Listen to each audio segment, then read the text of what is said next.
Mami, ikaw daw muna. Ah. Nakabahan ka ba na? Kunin mo na lang. Intindihan naman nila, ako lang din makakaintindi. Ay, ano po siya? Marunong maghapon. Oh, yes.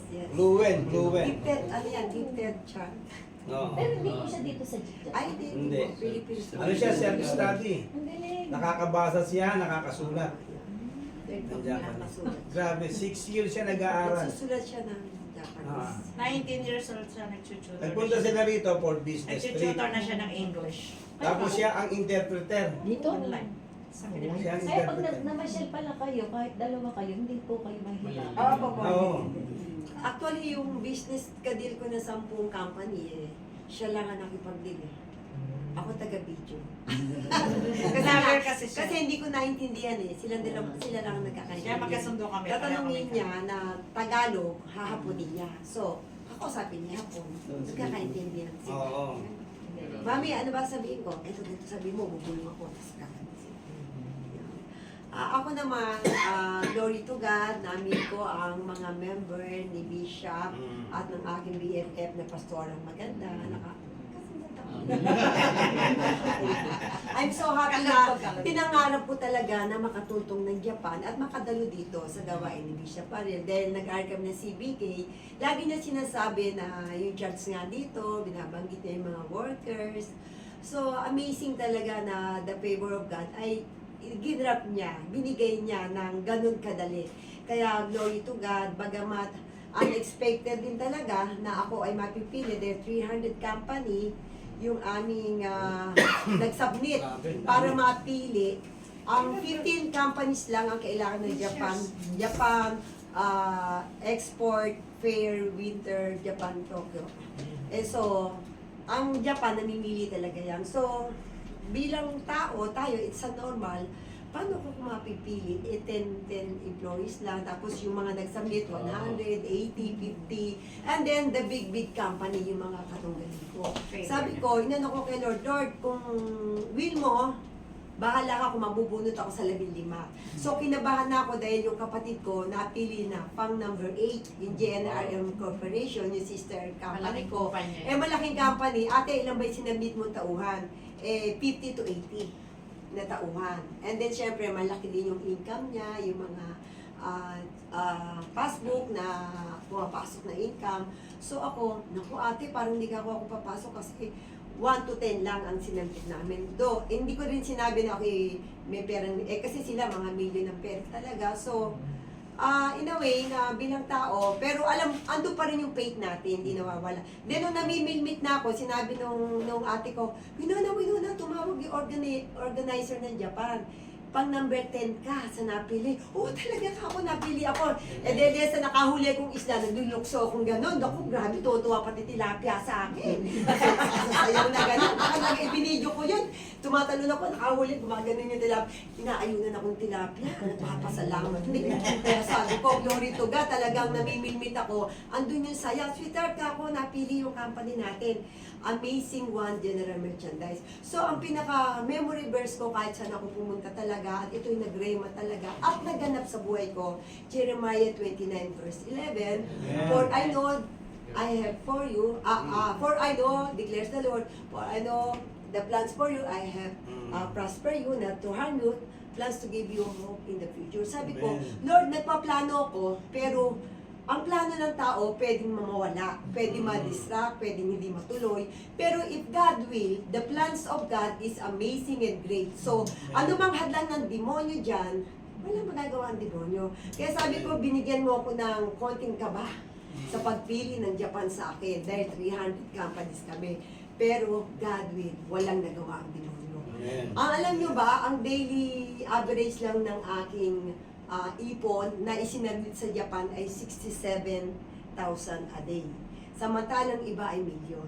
So sabi ko, glory to God, small amount ng aking passbook, pero ginat ng Lord. Kaya sabi ko, Lord, tapos 10 company, naging 13 company, yung nagtatatawag sa akin na hindi ako dininay. Approve agad, o you meet up, ganun. Kaya napuno yung schedule ko agad. Sabi ko, Lord, glory to God, 2 beses ako sa Thailand, favor pa rin ni Lord yun, it's about business trip. Ngayon naman, Japan. Sabi ko, Lord, hindi ko akalain na ako ay makakarating ng Japan, ng Thailand, na unexpected way na ang Amazing Wonder Merchandising ay ipakikilala niya.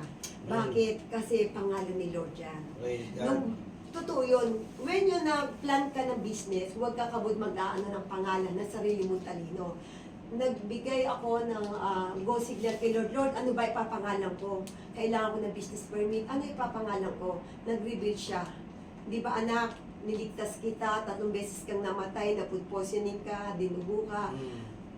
Doon umiral sa akin yung, di ba ako English speaking talaga eh, Tagalog lang ako. Sukat ba namang naka-English ako nung time na yun, pinalabas ako ni Lord sa labas ng ano. At tumingala ako sa langit, nakaganyan yung daliri ko, hindi sinasadya, nakaganyan. Lord, you're amazing one. Nagtatalon ako. Yun ang name na ibinigay sa akin na company name. Amazing One General Merchandising. Kaya, glory to God, God is really amazing na when you plan, i-reveal mo, Lord, ang ipapangalan ko. Gusto ko ikaw yung makikilala. Kaya pag nag-alok ako ng mantika, ng dishwashing liquid, yung mga kapwa ko born again, sa pangalan pa lang, tatak pa lang, oh, born again yan ba? Christian yung may-ari niyan. Sila na mismo, naglalaro yung isip na Amazing Grace. Alam niyo yung kantang Amazing Grace? Yun ang agad ini-impact ni Lord sa isipan nila. O ba't di ka kumuha? Born again yung ano kang malaking company. Ba't di ka umorder? Born again yan. Di ba Amazing Grace yan? Minsan Amazing Grace na ilalagay sa cheque. Akala kasi Amazing Grace, Amazing One. Kaya glory to God na pag nagbigay ng pangalan si Lord, inanoint niya yun. Amen. At bago nag-start yung business namin, nilangisa namin ni Lord yun. Lord, ikaw ang nagpangalan at ang pangalan na to, dadali mo sa iba't ibang bansa. Amen. And glory to God, may nag-practice sa akin na 3 prophet na mag-export daw kami. Malaking export daw ang nakakita niya sa langit at yung Amazing One ay ipakikilala niya. Naku, glory to God talaga. At eto na, start na to at alam kong magkakaroon kami dito sa Japan kapag ang anak ko ay dito nanirahan. Amen. At magiging worker siya ng faith and grace. Favor! Ano Grace and faith. Grace. Grace. Na siya ay magiging missionary dahil siya ay missionary. Amen. Totoo yun, kapag ibinigay mo ang buhay mo kay Lord, nagbigay ka at nagtanong ka sa member, and glory to God, meron na rin kami church, katulad ni Bishop, bumibilang na rin kami sa 40, may nagmamahal na ako ng mga kananayan, at marami na rin akong anak ng mga kids, mami ang tawag sa akin. Ang buhay mo, pag binigay mo sa member, minahal mo ang member, si Lord alam ang itinatanim mo. At saka ang Hindi target niya, nasasayang. ang target niya, 10 widow ang pakakainin niya. Nakakailan pa lang isa. Isa pa lang. Nagsusupport na siya. Nakakaisang widow pa lang siya. Hindi, biblically, sabi kasi ng Bible, Yung mga no? may nag-aaral. Yung mga widow, Yung mga walang-wala. yung mga widow kapag ka binibless natin sila, the Lord will bless us. Parang si Lord na yung tinulungan. Marami na ako na-encounter ng mga obispo at mga pastor, kaibigan ko. Pero kakaiba ang puso na binigay sa kanya ni God. Kanina sinishare niya sa akin, sabi niya, alam mo, Bishop, ang pangarap namin mag-asawa, Paaral. magpakain at magpaaral. Sabi niya doon sa mga anak ng mga widow. Yung walang papaaral. 10 widow ang target nila. Yun ang target By ng next video. year. Sabi ko, talaga maganda ang puso niya kasi hindi siya nag-aral ng chemistry ha. Pero siya ang siya ang nagtitimpla ng mga sabon. Grabe. Oo. Sayang di ako pwede magdala, bawal sa airport. Hindi nyo maamoy yung bango, kasi bango ko yun. Tsaka mantika. Mantika rin. Oo. Bawal lahat na eh. Kaya Binigyan niya na kanila mantika eh. Ginamit ni Pastor Domi sa pagdala pa, bumubula eh. Ikaw naman pinagbalikan mo. Ako nga pala. Yung ano. Oo nga pala. Mahal na mahal ko itong mag-asawang to. Sabi, totoo yun, when naglingkod ka sa Lord, the more na dumadami family mo. Hindi, huwag mo sila tignan ordinary member. Sabi ko nga, pag ako nag-share sa bawat member namin, marami nagsimba sa amin ng Saksi ni Jehovah, Iglesia, 2 beses. Huwag natin pag-usapan ng denomination. Katoliko ka man, Iglesia ka man, iisa tayo sa puso at dugo ni Kristo. Mas higit pa ako sa kamag-anak mo. Bakit? Mas higit pa ako sa kapatid mo. Mas higit pa ako sa magulang mo. Bakit ko nasabi yan? Dugo ni Kristo ang nasa atin dalawa. Amen. Minsan nga ang dugo ng kamag-anak nag-aaway. Minsan nga, dugo ng kapatid. Ay! Nag-aaway, di ba? Nag-aaway. O, sino mas matimbang doon? Pag si Kristo ang nasa puso mo, walang away-away. Walang maligay. Kaya mas matimbang ang dugo ni Kristo sa bawat isa sa atin. Amen. Yun ang lagi kong sinishare. Kaya yung mga ibang Saksi ni Jehovah, iglesia, hindi sila naiilang umaten sa amin. Bakit? Hindi wall, hindi kailangan tumingin kung ano yung religion mo. Sinabi ko, pag nagpipreach ako, maraming relihiyon ang mga Pilipino. Maraming relihiyon ang Katoliko. But is no more. Wala silang naitatak na memory verse sa puso nila. Bakit? Nakagis na. Hindi tayo mabubuhay sa nakagis na. Mabuhay tayo sa relasyon at bagong bendisyon ng Banal na Espiritu Santo sa ating buhay. When you accept Jesus Christ. Yun ang sinasabi ko sa kanila. Kaya natuwa sila na dumami pamilya nila. Kaya pag nag-ano ako sa mga patay, nagpipreach, sinasabi ko, Bishop, mga kamag-anak nila, natutuwa sila. Sana lahat daw ng pastora, lahat ng pastor, ganun yung paliwanag. Kasi once na sinagad mo yung pagiging relihiyon nila sa mga ribo-ribulto, eh may wall na agad yun. Parang binatikos mo na agad sila. Hinay-hinay lang. Kasi sila mismo ang magsusurrender niyan eh. Kaya meron akong mga Katoliko, sila na mismo yung nakakaunawa. Sila na agad yung nagsusurrender. Bakit? Alam na nila eh, binaptize na sila ng Holy Spirit. Pinaunawa na. Ang pagtatanim kasi, pagdidilig, parang baby yan, dahan-dahan. Huwag binibigyan. Yun ang natutunan ko bilang pastora o bilang head ng pag ano sa mga tupa. Hinay-hinay yung pag-aalaga. At sisibol din ang pagiging maturity nila. Amen. Ay, hindi pwede. Ay, walang copy-paste dito. Hapunin mo na lang, anak. Copy-paste for 13, anak. Hapunin mo na lang. Mamusta ka lang ng ano. Pakita mo na kang ina. Uwi na tayo. Makipag-abandi ka. Gina, magsanta ka ng hapon. Mahihayin kasi. Pero pagkakapwa hapon yung kausap niya, nag-Japanese siya. Robin. Namimili kami siya nakikipag-usap sa mga ano. Tsaka Hapunin sa nyo nga. pagkain. Hindi siya maghapon nang hindi kayo naghapon. Sa sa restaurant, siya rin yung nag-order, nakipag-usap. Amazing. Sige, sige. Okay, I am so blessed. Nandito si BFF ko. Ano kasi yan, nagpupunta kami sa Bulacan, nag-aaral ng CBK. Isa yung church ng sister niya na ginamit. Wala pa silang church noon. Pero under sila nung kaniyang bayaw. Nakasupport sila dun sa church, no? Na ano ako sa kanila dahil pag dumarating kami, kinukwento ko nga sa kakain si Sabrina. Sobrang asikaso kami. Talagang bumabaha yung pagkain. Kaya in return talaga, gusto ko namin ibalik sa kanila yun. Kung paano nila kami at saka si Bishop inaasikaso. Meron silang coffee shop doon sa baba ng church nila. Masarap eh. Pagdating pa lang namin, paiinumin na kami ni Bishop Rick ng kape libre. So, Saka dinner. oo, kaya Naka-ready na. And then pag katapos noong CBK, kasi ilang oras din yun, kain ulit. Talagang mabubusog ka. Kaya ngayon binubusog namin. Praise God na. Ganon kabuti ang Panginoon. So, sa Pilipos 4:9, sabi dito, isagawa ninyo ang lahat ng inyong natutunan, Amen. tinanggap, narinig at nakita sa akin. Sa gayon, sasa inyo ang Diyos na nagbibigay ng kapayapaan. So, malinaw naman, di ba? So, kung ano yung sinasabi ng Panginoon sa banal na aklat, sundin natin.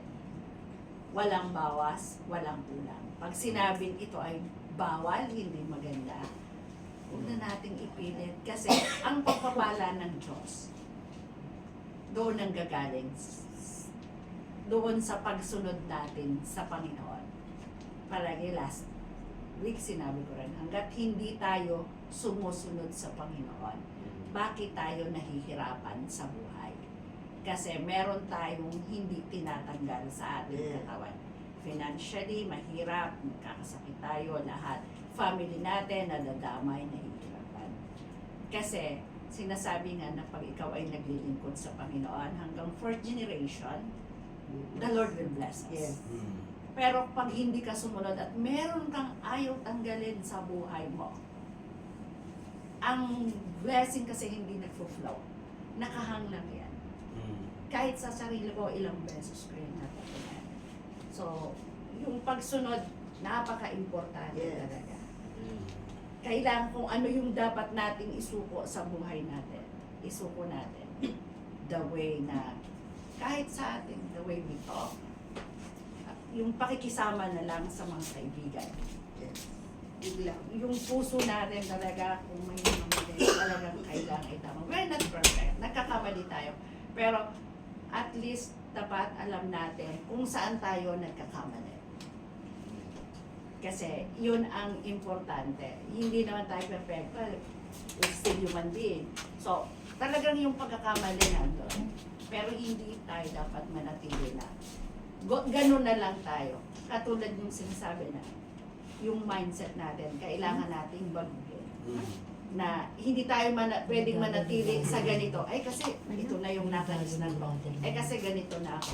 So yung blessing ni Lord, hindi siya nagpo-flow.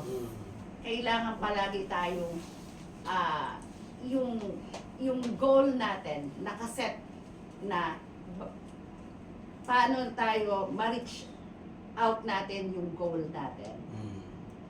Maraming bagay na hindi natin marating sa edad natin, dapat marami na tayong narating. Pero bakit tayo nahihirapan? Kasi yung pa rin, yung pagsunod pa rin, yung natutunan natin every Sunday, yung naririnig natin, at yung nakikita natin. Sabi niya kasi, sa gayon, sa inyo ang Diyos na nagbibigay ng kapayapaan, especially yung peace of mind, na napaka-importante. Kasi yung peace of mind, karugtong yan ng health natin. Bakit tayo palaging nagkakasakit? Why? Kasi minsan wala tayong peace of mind. God bless us all. Amen.